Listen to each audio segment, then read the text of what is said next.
Think about the last time you hit an absolute wall. You were completely exhausted, deeply stressed, and running on empty. Maybe it was a brutal semester at school, a toxic project at work, or a long period of emotional survival. You told yourself, if I can just make it to the finish line, if I can just get some rest, I'll be back to my old self. And eventually, you got that rest. The project ended. You took a vacation. You slept for 3 days straight. But then, a month passed, then 2 months, then 3, and you realized something terrifying. The energy never came back. Right now, you might find yourself staring at a simple task, like answering an email or going to the gym, and feeling a heavy wall of resistance. You wake up tired. You have no drive. And that critical inner voice has already stepped in with a harsh, definitive verdict. You're just being lazy. You've rested enough. What is wrong with you? Welcome back to Mind Cipher. Today, we are decoding a hidden psychological twilight zone that standard medicine rarely talks about, but millions are quietly trapped in: post-burnout syndrome. We will uncover why your brain stays numb after the stress is gone, and the biological mechanism required to turn your energy back on. To understand post-burnout syndrome, we have to expose a myth. We view energy like a smartphone battery. If the battery hits 1%, you plug it in, you take a weekend off or sleep, and by Monday, you're at 100%. But your central nervous system is not a smartphone. It is a biological ecosystem. When you experience chronic stress, your body doesn't just drain its battery, it alters its architecture.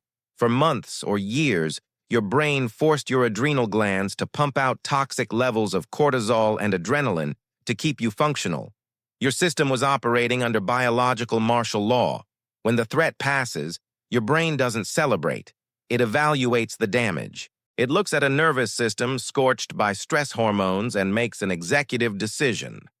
To prevent permanent cellular damage, your brain activates a profound, ancient defense mechanism called systemic downregulation. It pulls the plug on your dopamine, forces your thyroid signaling to slow down, and locks you into a state of low-grade hibernation. You aren't lazy. Your brain has physically locked you in the recovery ward and confiscated your keys so you can't escape and hurt yourself again. Here is what is happening inside your mind during this phantom hibernation phase. First, you are experiencing what neuropsychologists call dopaminergic bankruptcy. During high stress, your brain relied on dopamine spikes to force you through exhaustion. You relied on caffeine, panic, and deadlines. But when you constantly force dopamine to spike, your receptors don't just get tired, they actually hide. They downregulate to protect themselves. When you finally rest, you are left with desire, but zero chemical fuel to execute tasks. Your brain literally cannot generate the chemical spark required to make your body move. To the outside world, it looks like laziness. To a neuroscientist, it looks like a barren chemical desert trying to slowly regrow its grass. The second hidden layer of post-burnout syndrome is the debt of vigilance. In survival mode, your mind suppresses your body. You ignore headaches, sadness, and pain. Your brain mutes your body's signals because listening would compromise survival. But the body keeps a flawless receipt of that debt.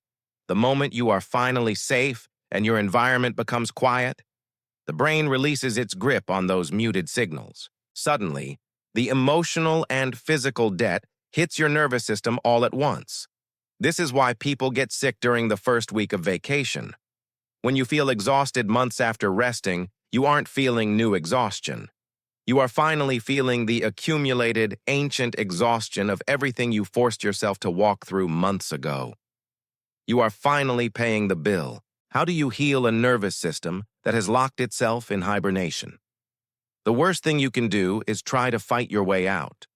If you use hyper-aggressive willpower, your brain will view that pressure as a renewed threat.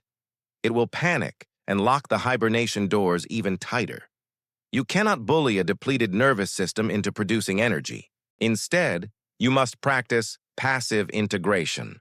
First, change your metrics. Stop measuring worth by productivity. Start measuring it by internal peace. When you feel that heavy wall of resistance, do not call yourself lazy. Say, "My system is still recovering from the martial law I put it through. It makes sense that I don't have the fuel for this right now." Second, reintroduce movement through low-stakes microdoses. Do not try to go to the gym for an hour. Simply walk outside for 5 minutes. Do not overhaul your life. Do one small thing that brings a moment of genuine low dopamine comfort. You must show your brain, through gentle safety, that the war is officially over. Only when your amygdala believes the threat is gone will it release its grip on your energy reserves. It will allow your dopamine receptors to return and hand you back the keys to your motivation. Be patient with your shadow. The version of you that survived the storm needs time to remember how to live in the sun. If this chapter gave a name to the invisible weight you've been carrying, subscribe to Mind Cipher, leave a comment with your recovery story, and share this with someone who is currently blaming themselves for being tired. I'm your investigator, and the human mind remains our greatest puzzle. See you in the next chapter.